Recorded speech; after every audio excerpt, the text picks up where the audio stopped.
Muy bien, buenas tardes con todos los que nos siguen a través de las redes sociales del Fondecit y del Concitec. Hoy continuamos una semana más con este ciclo de entrevistas alrededor de los proyectos seleccionados por la convocatoria Proyectos Especiales Respuesta al COVID, que, digamos, busca impulsar proyectos que ofrezcan soluciones efectivas y de rápido desarrollo a los desafíos sanitarios ocasionados por la pandemia. Este concurso fue organizado por el Concitec a través de su órgano ejecutor, el Fondecit, y cerró su primera etapa, bueno, con la selección de 29 iniciativas que recibirán una subvención total superior a los 6 millones de soles, cada una de las cuales recibirá hasta 350.000 soles para el desarrollo de diversos proyectos, como en las áreas de desarrollo y validación de sistemas de detección, en lo referido a metodologías de diagnóstico, telesalud y salud móvil, en lo que respecta a soluciones digitales para acercar los servicios de salud al punto de atención, desarrollos tecnológicos e innovación, todo lo relacionado con elementos de protección, dispositivos médicos como respiradores mecánicos, tratamiento, en lo que respecta a fármacos y vacunas, y estudios epidemiológicos y sociales.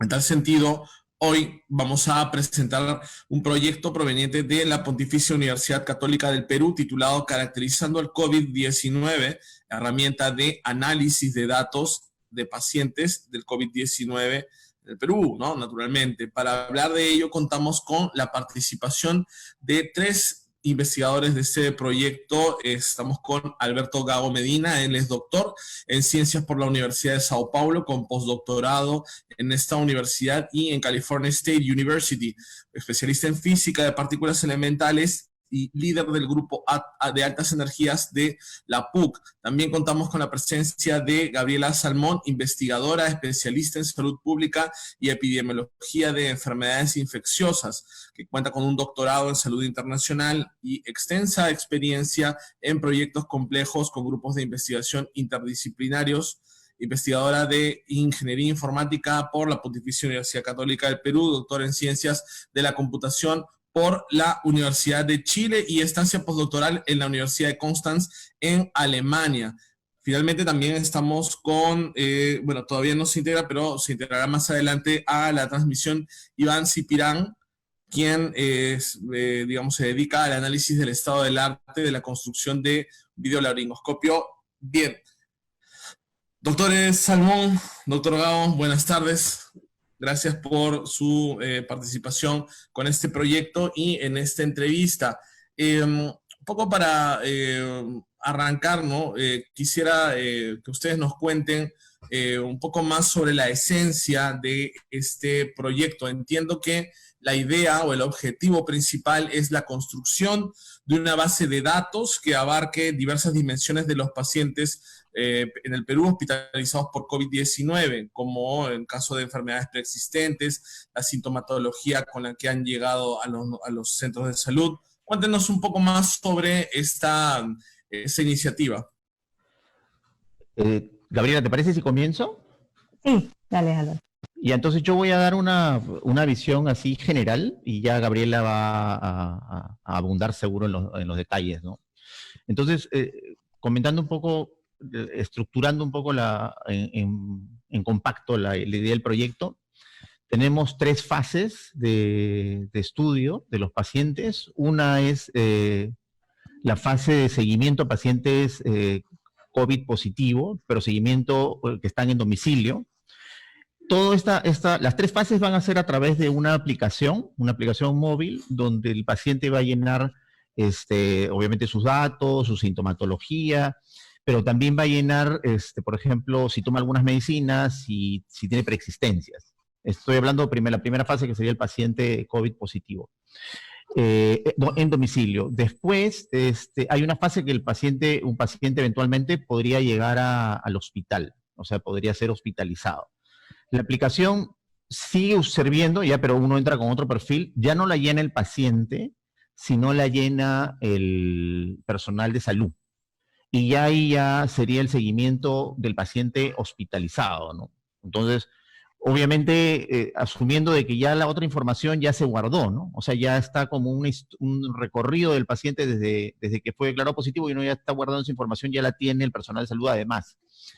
Y en esa fase ya, ahí ya, bueno, yo no soy médico, y ya estamos discutiendo también con nuestros expertos, digamos, con los médicos del equipo, cuáles serían, digamos, los mínimos parámetros que se deberían tomar, ¿no? Entonces, se ha hablado, por ejemplo, de saturación de oxígeno, lo que se está tomando actualmente, ¿no? Saturación de oxígeno, pulso, medicación, tratamientos, ¿no? Entonces, eso está en proceso de hacerse. Y luego la última fase, que también es con la aplicación, pero eso ya de nuevo el paciente, una vez dado de alta, hay una fase del seguimiento a recuperados. Entonces, todas estas fases, digamos, van a alimentar esta base de datos que tú mencionaste, Hans, y además va a haber una herramienta que se va a desarrollar, digamos, digamos, en la fase intermedia, digamos, hay una herramienta que va a estar a disposición, puede estar también para cualquiera de las fases, pero hay una herramienta de análisis de datos que se tiene que desarrollar para que el personal de salud vea la evolución de todo, ¿no? La evolución de cómo tienes ahí toda una base de datos de todos esos pacientes y puedes mapear toda su evolución en función de distintos parámetros, ¿no? Y eso es un poco la visión general, la pongo ahí y Gabriela, te doy pase para que tú abundes más. Sí, gracias, Alberto. Bueno, nosotros pensamos justamente en este proyecto, considerando algunas ventajas que que veíamos al hecho de poder darle al paciente la posibilidad de ingresar la información. Poder hacer un seguimiento, por ejemplo, del paciente que está en aislamiento en su domicilio. Normalmente, y lo interesante es que hemos visto el sistema, el SysCovid, que es el que se está usando ahora, y recoge justamente la información que nosotros estamos planteando, estructurando en el aplicativo móvil, lo cual es muy bueno. Nosotros hemos incorporado incluso cierta información que consideramos que es importante también. Hemos ido conversando con médicos en el equipo para que pueda llegar esa información al paciente si es que tiene que ser derivado a un establecimiento de salud, como es la información sobre las comorbilidades o medicamentos que puede estar tomando una persona, por si acaso se tiene que tomar en cuenta para algunas interacciones, ¿no? Para asegurando la seguridad, para enfocándonos en la seguridad del paciente. Pero la ventaja justamente es que en el SysCovid, como está dispuesto, es el personal sanitario quien ingresa la información y quien la registra. Entonces no permite quizás hacer un seguimiento diario para conocer con más detalle de repente la evolución de los síntomas del paciente, o que uno puede ingresar de repente algún síntoma que no está contemplado en los descriptores normales, o sea, que se tienen hasta este momento, ¿no? Estamos conociendo recién esta enfermedad. Obviamente la parte del registro de datos de los pacientes hospitalizados ya es se tiene que trabajar ya más de cerca con el personal sanitario que está atendiendo en las distintas unidades en los hospitales para poder crear una estructura que permita facilitar ese trabajo definitivamente, ¿no? Que les facilite el trabajar de manera dinámica y poder también tener retroalimentación con la información de esta base de datos. Y por ese lado, justamente tratándose de una enfermedad de la cual estamos conociendo todos los días, es importante poder tener la información reunida de tal forma que permita mirar cómo se va manifestando y con suficiente tamaño de pacientes para poder entender mejor cómo está evolucionando y cuáles de repente podrían ser mejores maneras de tratar o de enfocar el tratamiento de los pacientes. En cuanto a los pacientes convalecientes o recuperados que ya están en sus domicilios, es algo que tenemos que tenerlo muy en cuenta, pues realmente no se está mirando mucho eso ahora y es importante empezar a recoger información sobre qué síntomas podrían tener ya estando en casa, algunas secuelas que podrían presentarse, dificultades, y son una serie de información que también va a ser muy importante para el próximo tiempo que nos va a tocar convivir con ese nuevo virus. Bien, doctora Salmón, doctor Gao, también esta pregunta va para los dos. Esta es la primera pandemia, ¿no? Que nos sorprende o sorprende al mundo con un nivel de interconectividad y de tránsito de informaciones altísimo, ¿no? Nunca hemos estado digamos, en la historia reciente de la humanidad tan interconectados gracias a un celular, ¿no? Tan solo en el Perú, 82% usa Internet a través del celular. Entonces, eh, ¿cuáles son las posibilidades precisamente para contrarrestar los embates actuales y posteriores de esta pandemia que nos da precisamente eso, este nivel de interconectividad que, digamos, es un aspecto ya fundamental del planeta, ¿no? Yo puedo dar una respuesta breve, Gabriela. Sí, O dale. sea, bueno, yo voy a aportar una cosa breve. Bueno, breve. Iván, lástima que no esté aquí, que es nuestro experto en todo esto, pero lo voy a comentar yo. Una cosa que no dije, no hemos dicho, no hemos mencionado que es importante remarcar, es que nosotros ya tenemos la aplicación lista, realmente no digamos, la parte esta de la fase uno, o sea, ya hay un listado de cuestionarios en esa aplicación, digamos. O sea, lo que nos falta es todavía implementar, decidirnos qué va a ser el cuestionario de la fase 2 y la fase 3 de los recuperados que habrá. Pero una cosa que ya tenemos nosotros de hace más de un par de meses es que ya tenemos el algoritmo de rastreo de contactos, que tiene que ver con lo que tú estás preguntando. El algoritmo de rastreo de contactos que ya, digamos, a través de un radio, digamos, te mide una cierta probabilidad de qué personas estuvieron cerca a ti. O sea, en ese sentido, si tú fuiste positivo en un tiempo determinado, yo puedo ir hacia atrás y identificar esas personas que han estado relativamente cerca a ti con una cierta probabilidad y mandarles un mensaje advirtiéndoles de que tú saliste positivo, ¿no? Entonces, eso ya lo tenemos. Nosotros, bueno, como manera de anécdota, nosotros lo ofrecimos al Ministerio de Salud, pero no tuvimos eco. Entonces ya tenemos esa herramienta. Esa herramienta la teníamos desde hace tiempo. Entonces, eso va a ser justamente, tiene que ver con lo que tú mencionas de la interconectividad. Ahora, para que este tipo de cosas funcione, es muy importante también que la población lo use, ¿no? O sea, digamos, de alguna manera, no quiero usar la palabra obligar, pero en general que la población sea consciente de la importancia que esto puede ser, ¿no? Porque una cosa que habría que anotar, digamos, que es importante es que, digamos, acá la tarea es tratar de identificar a los asintomáticos, ¿no? Es clave en esta pandemia identificar a los asintomáticos porque los asintomáticos tienen poder para contagiar y justamente no tienes tu forma de saber si eres una persona que puede contagiar o no si estás en esa fase asintomática, ¿no? Y a la vez del otro identificarla. Entonces, esta herramienta digital no es nada nuevo, o sea, lo han implementado en diversos países y es algo que, digamos, es una de las armas que deberíamos usar, ¿no? Es una de las armas que no podemos dejar. Entiendo que también en Perú en tus manos creo que ya se va a implementar pronto, pero es algo que creo que debería ser implementado antes, ¿no? Entonces, bueno, ese era un comentario. Gabriela, te dejo ahí para te extiendas. Sí. Bueno, comentabas de esta pandemia puntualmente, quizás el susto que tuvimos hace unos años, en el 2009, con una influenza, nos alertó también, bueno, habíamos tenido varios eventos que no se llegaron a extender tanto, ¿no? Así como ha sido fácil la diseminación por digamos, la conexión que tenemos física con vuelos, ¿no? También ahora más bien el hecho de poder estar interconectados por internet, ¿no? Con los teléfonos, creo que puede facilitar muchísimas cosas.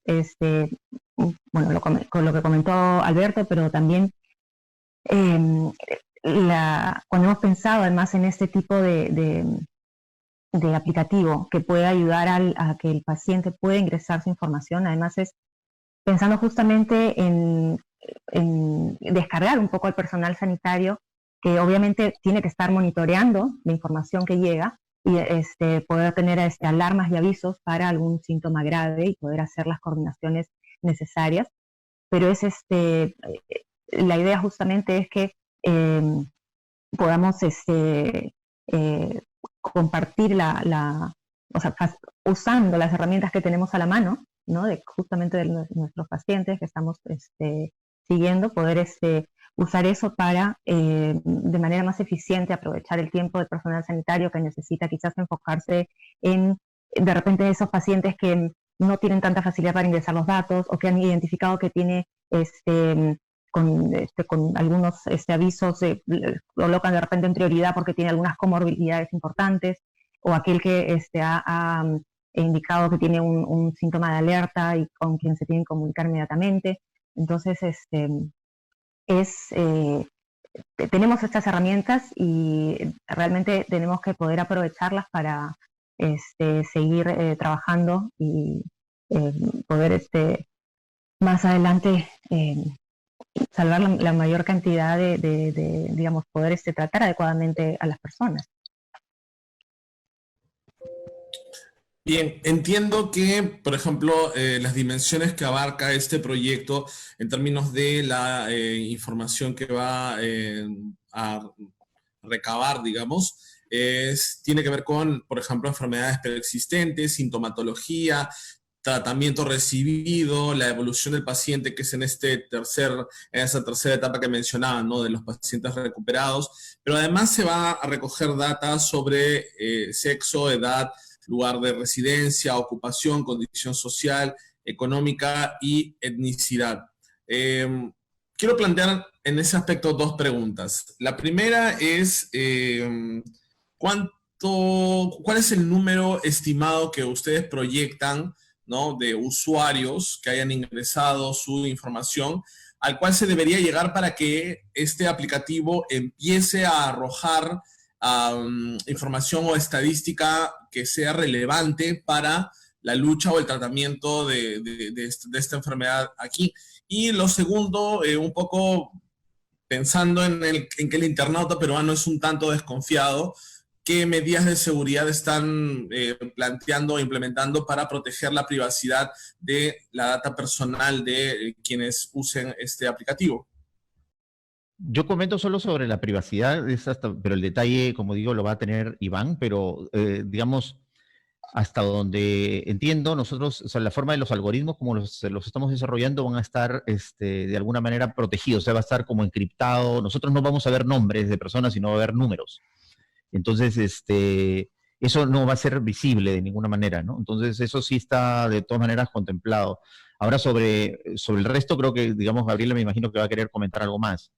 Sí, bueno, definitivamente en cuanto mayor información podamos tener de los pacientes nos va a poder dar mayor poder para mirar algunos indicadores. No hemos determinado un número mínimo, pero en todo caso poder tener incluso una tabla de frecuencias con la información ordenada ya es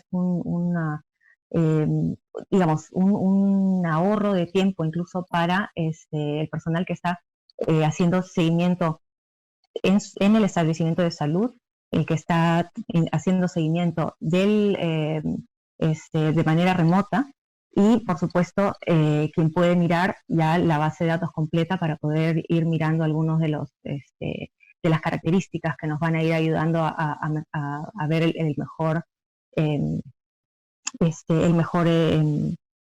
desenlace de los pacientes, ¿no?, que se puedan recuperar en el menor tiempo posible. Solo para anotar, solo un pequeño agregado nada más. O sea, por ejemplo, imagínate solo un parámetro, que es un parámetro muy importante, la saturación de oxígeno. Si nosotros empezamos a registrar, o sea, porque lo ideal sería también que los pacientes que están COVID positivos en el domicilio tengan acceso a un pulsoxímetro o para poder medir su saturación, porque está esta hipoxia silenciosa. Entonces, imagínate que nosotros podemos, como bien dijo Gabriela, tener toda esta información ordenada de cómo va el proceso digamos, de caída de saturación. Entonces, ya eso sería una información bien importante, ¿no? Porque ya te dice cuándo tienes que actuar, o sea, cuál es el promedio de tiempo que está bajando la saturación de un enfermo por COVID. O sea, ese es un parámetro también que está usado en las UCIs, ¿no? Entonces, la pregunta tuya sobre el número, es verdad, nosotros no hemos hecho un cálculo sobre cuál es el número, porque realmente ya en sí mismo, tener el ensamblaje de toda esta información, aún sea una muestra que al final no sea tan grande, y ya da información, si quieres, de tipo epidemiológico, científico, ¿no? De ver también mortalidad. Entonces, la ideal sería que sea una base de datos enorme, ¿no? Pero aún así, te da mucha información, ¿no? Pensando, por ejemplo, en el rastreo de contacto, ¿no? Porque el rastreo de contacto sí sería ideal que todo el mundo esté, ¿no? Para que sea efectivo. Por ejemplo, si yo me hablo de un arma que sí necesitas mucha cantidad de gente que esté llevándoles el rastreo de contacto, ¿no?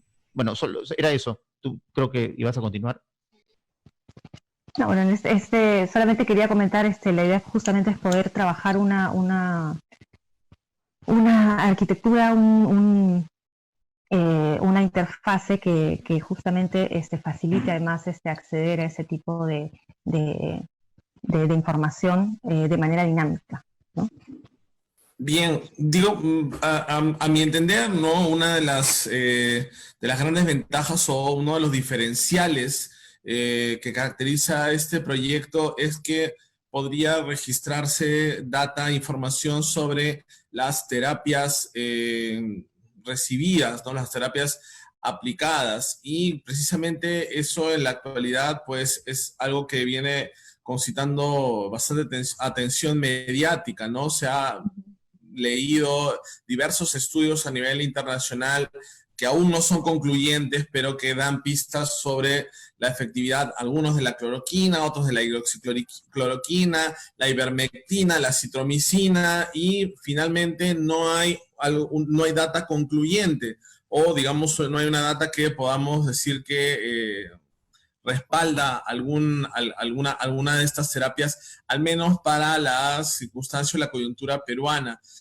De hecho, estaba leyendo un estudio de los National Institutes of Health en los Estados Unidos, y precisamente era algo del 60% de pacientes en Nueva York que habían recibido hidroxicloroquina y que habían empeorado en 48 horas. Entonces, es muy importante precisamente una base de datos que pueda agrupar esta información sobre las terapias recibidas y por lo menos echar luz sobre cuál está resultando más efectiva, o de repente cuál es la que está generando menos problemas secundarios, quizás, ¿no? Sí, justamente estábamos comentando eso más temprano.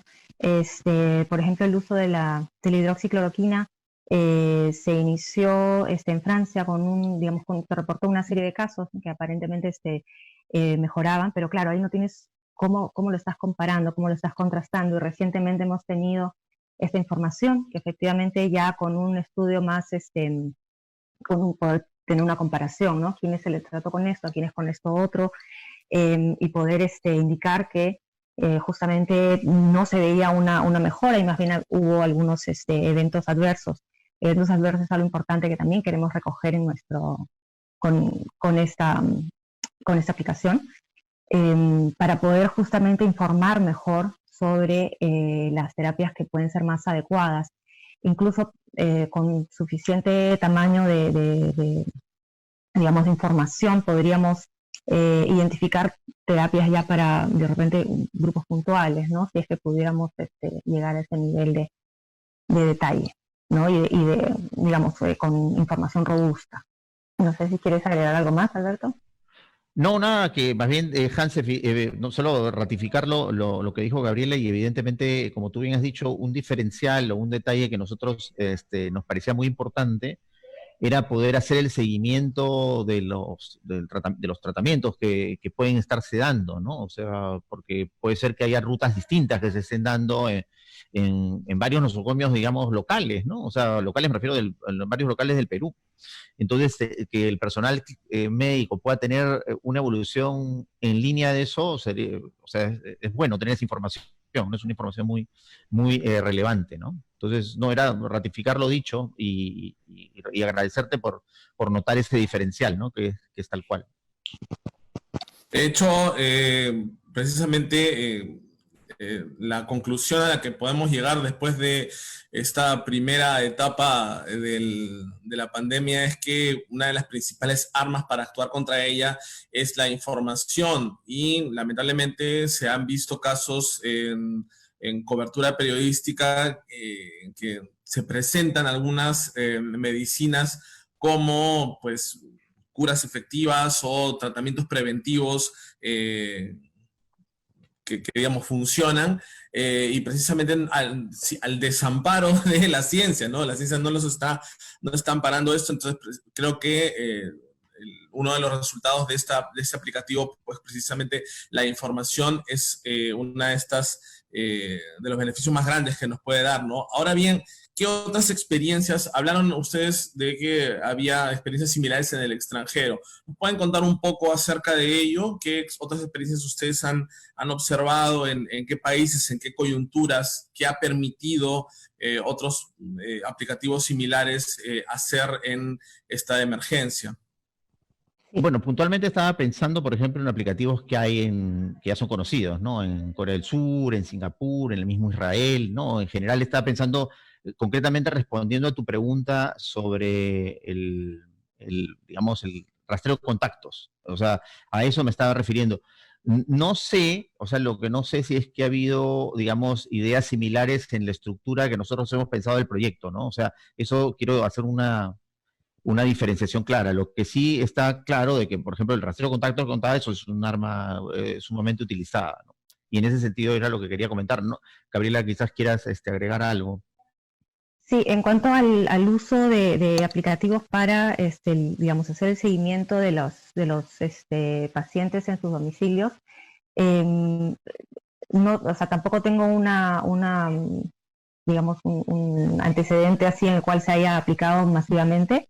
A nivel de información hospitalaria, bueno, sí, creo que hemos visto recientemente que se reportó muchísima información muy robusta, muy sólida, de algunos sistemas de salud que justamente habían visto los factores de riesgo que se habían visto asociados a mortalidad por COVID, con información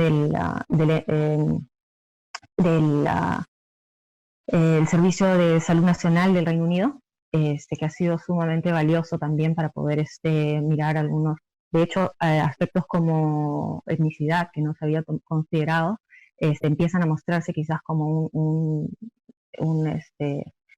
una característica a tomar en cuenta, ¿no? Y es importante además también para poder entender realmente qué cosa es lo que está, lo que puede estar influyendo. Bien, digamos, el aplicativo, como decíamos, reúne información en un primer nivel autodeclarada, ¿no? De los pacientes que puedan estar en casa con los síntomas o ya con la enfermedad confirmada. También información de los mismos centros de salud, ¿no? En este caso ya se trata de información que tendría que ingresar el personal de salud. Y en una tercera etapa también se incluye la información de los pacientes que están en recuperación. Lo digo un poco para una especie de balance o de resumen para quienes recién se están uniendo a la transmisión. En el caso de los pacientes en recuperación, actualmente tenemos que del total de casos registrados, creo que es un poco más de la mitad de estos casos, de ese total, que ya son pacientes en recuperación, pero digamos, aún no sabemos o aún no se ha conocido mediante alguna investigación respaldada por ciencia o revisada por pares, cuáles son las secuelas que está dejando la enfermedad o incluso el uso de ciertas terapias farmacológicas. Entonces, ¿qué consideran ustedes o cómo proyectan que este aplicativo puede, digamos, darnos información, echar luz sobre ese asunto que tendremos que empezar a abordar como país y como sistema de salud pública, pues ya en las próximas semanas? Sí, y de hecho eso ha sido quizás la parte más compleja que todavía estamos trabajando porque conocemos muy poco, estamos aprendiendo justamente. Hay poca información reportada en artículos científicos, algunos sobre todo más orientados a algunos secuelas, indicadores neurológicos de los casos más severos que luego se han recuperado. Pero es todo un abanico digamos, de síntomas y de información que tenemos que ir recogiendo para poder también ir orientando qué es lo que quizás vamos a ver más adelante y cómo nuestro sistema de salud va a tener que responder también a a esto que viene luego, ¿no? Agregar, solo para agregar una cosa que podría ser, como dice Gabriela, todavía es algo que tenemos que definir y podrían haber casos de cosas que sucedan meses después también, ¿no? O sea, hasta secuelas que ni siquiera sean identificables en el corto plazo. Y también un detalle también que, digamos, lo discutíamos con el equipo de médicos también serían estudios de carga viral posterior, ¿no? O sea, una vez que salgan, hay estudios de carga viral de los pacientes que son, digamos, recuperados, ¿no? Entonces, como dice Gabriela, es mucho abanico de cosas que hay que ver en qué nos concentramos. Eso, como digo, va a ser una discusión, como Gabriela lo ha comentado ya con el panel de médicos que trabajan con nosotros en el proyecto y ver pues qué es lo más conveniente, ¿no? Bien, doctora Salmón, doctor Gabo, en las últimas semanas, como ya les había comentado al inicio de la transmisión, hemos podido entrevistar a través de este espacio a una serie de investigadores, desarrolladores, científicos, tecnológicos que vienen apostando por la creación, la producción de diversos equipos de uso médico y de monitoreo, ¿no? En algún momento hemos hablado con los desarrolladores de un ventilador mecánico hecho en el país con los estándares de la norma técnica peruana. También hemos hablado recientemente con un equipo que viene desarrollando un chaleco de monitoreo de signos vitales que incluso analiza mediante algoritmos el ruido, el sonido de la respiración para un poco adelantarse a consecuencias más profundas de esta enfermedad. Todos estos elementos, todos estos equipamientos que se vienen desarrollando, la mayoría de ellos está incluyendo algún tipo de elemento del Internet de las Cosas para recoger la data del usuario precisamente y agregarla a una gran base de datos. Precisamente ustedes están inmersos en la construcción de una gran base de datos. ¿Han considerado algún tipo de articulación con otros equipos, con alguna entidad para precisamente robustecer, engrosar esta base de datos con equipamientos similares a los que les acabo de describir?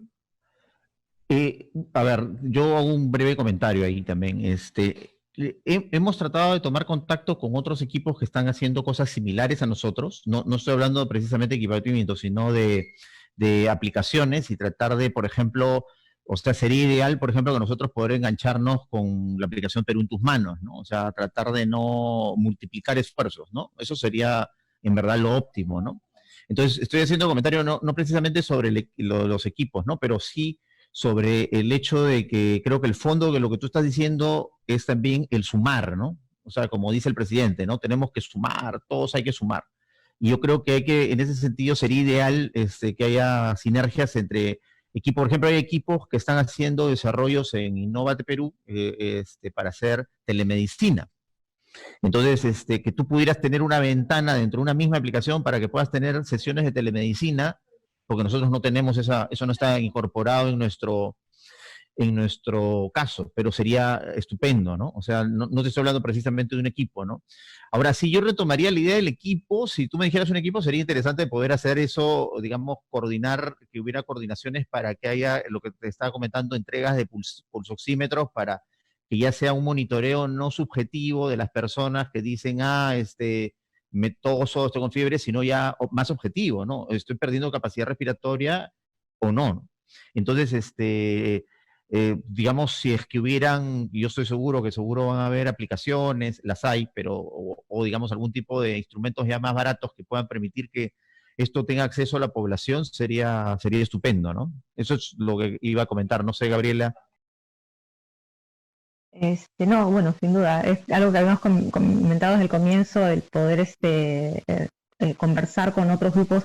Habíamos pensado justamente en grupos que estuvieran trabajando los mismos, el mismo tema, más o menos, para poder complementar un poco lo que se estaba trabajando, que estuvieran haciendo de manera similar. Pero sí, o sea, una de las ideas, cuando hemos estado, digamos, estamos nosotros trabajando este aplicativo y de repente vimos que salió el SIS-COVID, y dijimos, bueno, esto está bien, lo que tendríamos que hacer es que puedan trabajar juntos, ¿no? Para que pueda el aplicativo alimentar el sistema y todo se pueda trabajar en una única base de datos.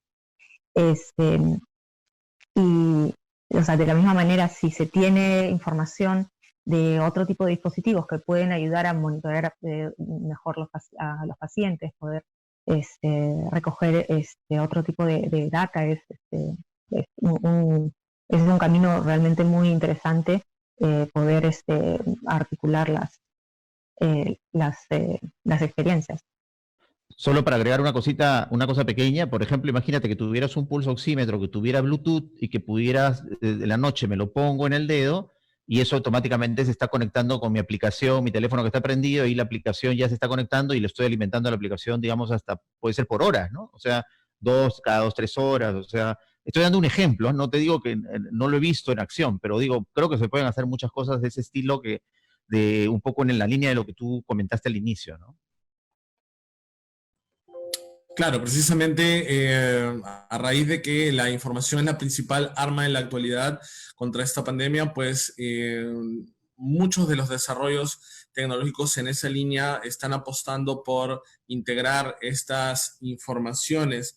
Y precisamente sobre ese tema, la comunidad científica y, digamos, el afán de apertura de sus investigaciones, de sus informaciones, ¿en qué medida es que los ha beneficiado a ustedes? Desde el primer momento en que se supo ya hacia finales del año pasado que existía ya una epidemia extraña, inusitada en la China, digamos que los diferentes institutos de investigación a nivel mundial, universidades, gobiernos, han sido bastante abiertos en compartir la información desde la genética de los virus encontrados en cada uno de sus países hasta el código de aplicativos, programas para entender mejor qué es lo que está ocurriendo. ¿Cómo es que el equipo que ustedes integran se ha visto beneficiado por este afán o esta apertura de la comunidad científica mundial y peruana también, ¿no? Bueno, yo voy a hacer 2 comentarios, uno que está relacionado directamente y otro indirectamente. O sea, directamente, obviamente, como tú bien dices, digamos, hay toda una apertura, sobre todo de la ciencia que se está dando, ¿no? O sea, lo de los aplicativos ha ido veniendo con el tiempo y ha sido cosas que se están dando también de gobierno a gobierno, ¿no? Entonces, nosotros como académicos, no es que hayamos tenido el acceso a decir, ya agarro este aplicativo, ya tengo acá, le pongo otro nombre y ya tengo el aplicativo coreano, o español o israelí. No, eso no lo hemos visto, pero lo que sí es beneficioso es la información científica que tienes en acceso abierto bueno, de todas las investigaciones que se están dando, ¿no? Y la evolución de la enfermedad, ¿no? Entonces eso te indica del conocimiento sobre la enfermedad. Y eso es vital. Y sobre algo que quería comentar que tiene que ver de alguna manera indirectamente con esto, que quería aprovechar hace rato para comentarlo, es que nosotros somos un equipo o sea, como de 14 investigadores, que es algo para destacar. ¿En qué sentido? Porque justamente yendo un poco a lo que tú comentaste, en la Católica surgió la iniciativa de varios investigadores bueno, epidemiólogas como Gabriela, ingenieros informáticos, en este caso hay un par de físicos, yo y otro físico, ingeniero civil, o sea, doctorados en ingeniería civil, o sea, hay en ingeniería ambiental. Entonces hay gente de un montón de matices estadísticos, científicos sociales, entonces hay un montón de gente de varios matices que se unió con o sea, esto ha sido un proyecto que hemos planteado entre varios, ¿no? O sea, eso es lo que que me parece que es justo comentar. Nosotros ahorita estamos representando a varios otros que son coinvestigadores, sin mencionar a los médicos también que participaron, ¿no? Era un poco lo que estoy llevando tu pregunta hacia otro lado, que es al lado que es interesante, que es el lado de la colaboración científica, ¿no? Y sobre todo de no pensar que son compartimientos estancos la ciencia, ¿no? O sea, es muy importante darte cuenta, y este tipo de problemas tan complejos lo manifiesta, que tú tienes un montón de ángulos que ver, ¿no? No solo o sea, acá no hay una sola persona que lo va a resolver o un solo conocimiento, sino es una confluencia de conocimientos, ¿no? Entonces, eso era un poco lo que iba a decir. Sí, Gabriela, me pareció que quería comentar algo. Sí, sí, solo en la misma línea, justamente el poder tener tantas, o sea, acceso en ese momento a incluso algunas, salen las publicaciones y a la vez muchas de ellas de repente con, justamente con de repente un programa con el cual han estado modelando y trabajando datos de manera predictiva. Ha permitido justamente, además, trabajar con distintas disciplinas. Con Alberto también hemos estado viendo algunos otros temas sobre transmisión y es bien interesante porque al final hemos trabajado muchas herramientas que las llamamos un poco distintas, pero que más o menos vamos enganchando de distintos lados, y digamos en disciplinas que aparentemente son muy dispares, pero finalmente no lo son. Compartimos el mismo método científico y usamos herramientas que pueden ayudarnos para conseguir el objetivo que se quiere, ¿no? Somos un equipo bastante diverso. De hecho, al inicio creo que me presentaste como ingeniero informática o de sistemas, y creo que es más bien eso definitivamente yo no soy, es otra de las investigadoras que es parte del equipo, ¿no? Correcto, correcto. Bien diverso. Correcto.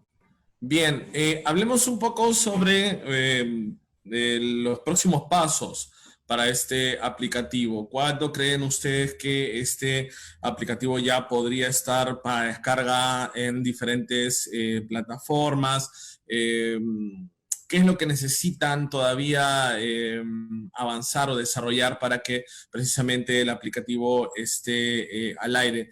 Perdón, antes de continuar con sus respuestas, se une a la transmisión Iván Cipirán. Él es también investigador del equipo, es ingeniero informático por la Pontificia Universidad Católica del Perú, con un doctorado en Ciencias de la Computación por la Universidad de Chile y estancia postdoctoral en la Universidad de Constanz en Alemania. Buenas tardes, Iván. De repente un poco, sí, por ahí hablar sobre esta última parte. Iván es la persona precisa para responderte la pregunta que acabas de hacer. Justo Iván ha entrado en el momento exacto entrado. Sí, buenas tardes y bueno, disculpen por la hora. Soy el amigo elegido en casa y tuve que salir a hacer una urgencia, así que eso. Bueno, sí, justo para responder tu pregunta, nosotros ya hemos desarrollado una aplicación que inicialmente fue pensada para hacer rastreo de pacientes, de personas. Básicamente lo que queríamos es hacer un contact tracing que pueda ser pues escalable y que pueda permitir hacer desarrollar esta plataforma a nivel nacional, ¿no? Tenemos ahora la aplicación. Tenemos la aplicación que básicamente lo que hace es recopilar la información acerca de las ubicaciones de las personas, lugares, y además de eso también las cosas básicas de síntomas y bueno, toda la información personal básica. Y tenemos también el algoritmo que hace el contact tracing retrospectivo, ¿no? O sea, por ejemplo, supongamos que hoy a una persona le dicen, ¿sabes qué? Tú tienes COVID, te sale positivo la prueba. Entonces, con este algoritmo, nosotros podemos buscar 14 días atrás quiénes han sido las personas que han estado en contacto con esta persona que ha salido positivo recién y que podrían ser eventuales contagiados, ¿no? Entonces, ese algoritmo está listo, implementado. Ahora lo tenemos en prueba entre nosotros. Entonces, la idea justamente del proyecto que tenemos ahora es poder hacer las pruebas, masificar el uso de este algoritmo y probarlo ya a una escala más grande, ¿no?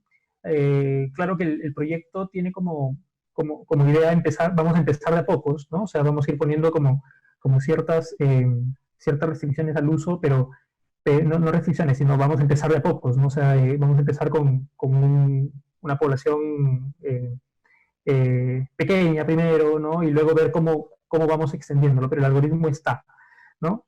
Y ya dentro del proyecto también lo que vamos a hacer es ir añadiendo más funcionalidades, porque la idea aquí es que ahora ya como queremos poner esta aplicación en la práctica, la idea es que van saliendo nuevas, así como cada día vamos viendo nuevas noticias, nuevos síntomas, nuevas medicinas, nuevas informaciones. Entonces, la idea es que la aplicación sea flexible a este tipo de nuevos hallazgos y nuevas informaciones, ¿no? Todo esto lo estamos manejando en una plataforma que es suficientemente escalable como para que pueda soportar el peso de millones de usuarios registrando información al mismo tiempo y que pueda funcionar también este algoritmo de manera idónea para que pueda ser utilizado para toma de decisiones, que es principalmente lo que nosotros teníamos inicialmente en mente, ¿no? Ok, bastante claro, Iván. Vamos a ir con una pregunta que nos ha llegado a través de las redes sociales. Se pregunta si el SysCovid registra los medicamentos que se suministran al paciente. Es como que hacen la pregunta sobre el SysCovid, ¿no? Quizás se puede ver estadísticamente el resultado en la aplicación de cada medicamento si el paciente se recuperó. Bueno, un poco ya hemos hablado de eso, ¿no? Hemos dicho que precisamente esta herramienta de la Universidad Católica del Perú podría ayudar precisamente a ver los resultados, ¿no? La evolución de los pacientes, pero también hay algo que se menciona aquí, que era Japón o China que hacía que cada uno de su población tuviera una app en donde todos los días cada uno debía registrar su temperatura, no recuerdo si otros síntomas también. Y eso sí me provoca la pregunta acerca de cómo es que ustedes están considerando, uno, el tema de la usabilidad de la aplicación, ¿no? O sea, digamos, cuán amistosa es para el usuario. Y dos, si han considerado algún elemento que pueda hacerla más bien atractiva, de repente gamificación de la información, no lo sé, ¿no? Un poco para saltar esa barrera precisamente de la que hablábamos, que es que para que este tipo de iniciativas funcionen, se necesita que los usuarios compartan la información. La Sí, parte de adherencia. Sí, yo creo que Iván podría ser la Iván, persona eres más...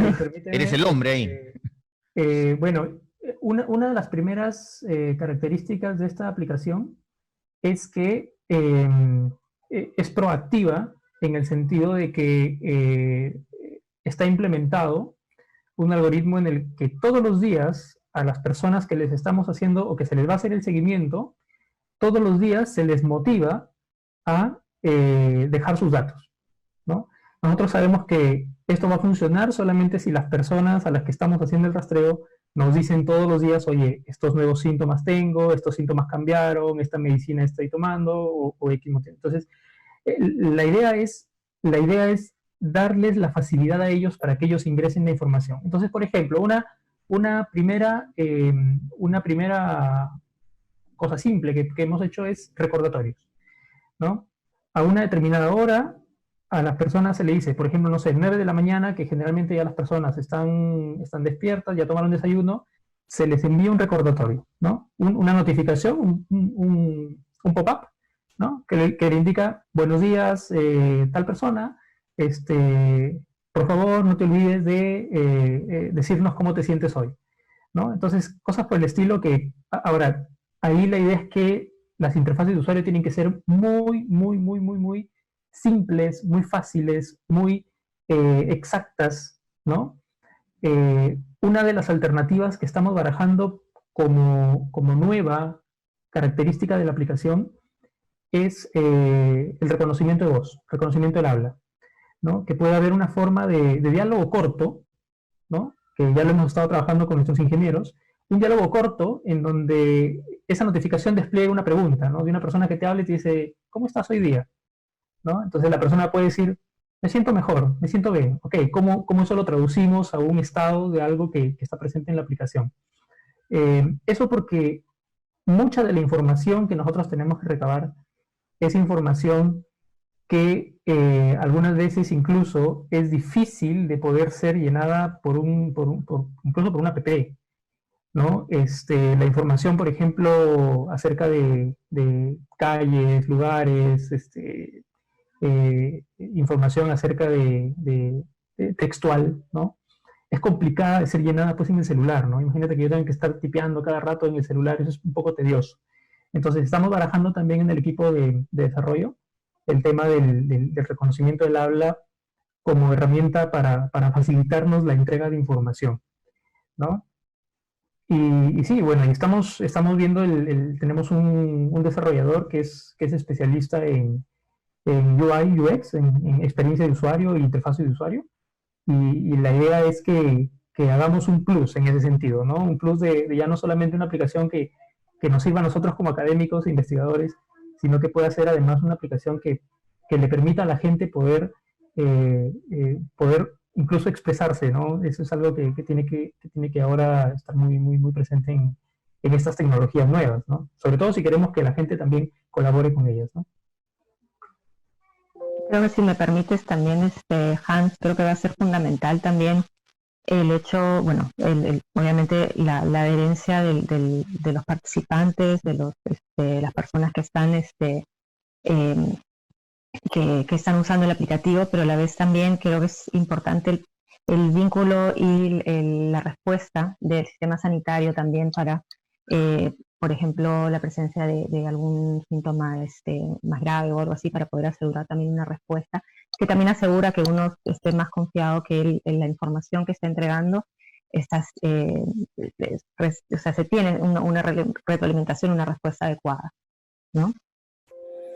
Bien, correcto. Queda bastante claro un poco la naturaleza de este proyecto. Les agradecemos por su participación a los doctores Salmón, Gago y Cipirán. Y quiero pasar antes de la despedida de los tres, comentarles que hoy a las 4:30 inicia una nueva edición del coloquio COVID-19 que ya venimos organizando desde el Concitec hace ya unos días. Abordaremos el tema estadística de la expansión de la epidemia y nos acompañarán César Munaico, jefe de equipo del Centro Nacional de Epidemiología, Prevención y Control de Enfermedades del Ministerio de Salud, Giancarlo Salí Rosas, profesor principal de la Pontificia Universidad Católica del Perú, y Edith Sayer, profesora emérita de la Universidad Estatal del Este de Tennessee, Universidad Nacional Mayor de San Marcos. Esto comienza ya, ahorita a las 4:30, en vivo a través del Facebook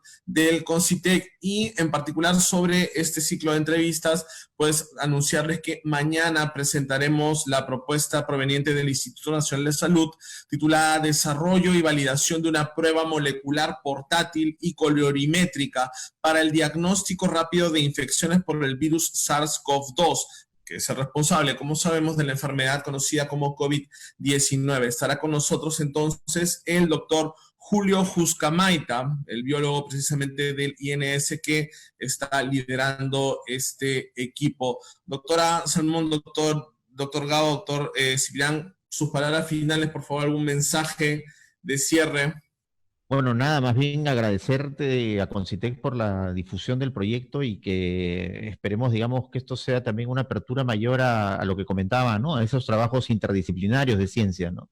En nuestro equipo ha sido un ejemplo de eso, ¿no? Entonces, que sea así, y que, bueno, haya mucho más dinero para la ciencia, ¿no? Ahora, como tú has estado enfatizando muchas veces, yo sí daría un mensaje al final que esta pandemia nos está mostrando lo relevante que es la ciencia en nuestro destino, ¿no? Y el Perú particularmente, esa conciencia no existe tan claramente. Entonces, esto es una oportunidad para, digamos, dentro de lo malo, es una oportunidad para que se instale ya esa necesidad, ¿no? Entonces, era un poco mi palabras finales. Gracias. Sí. Aprovecho para recordar a quienes nos siguen que en los próximos días estaremos anunciando la segunda edición de este concurso de proyectos sobre COVID-19, así que estén atentos a nuestras redes sociales. Eso sería todo entonces, sin nadie más. Muchas gracias entonces por su participación y conmigo será hasta mañana. Cuídense, hasta luego.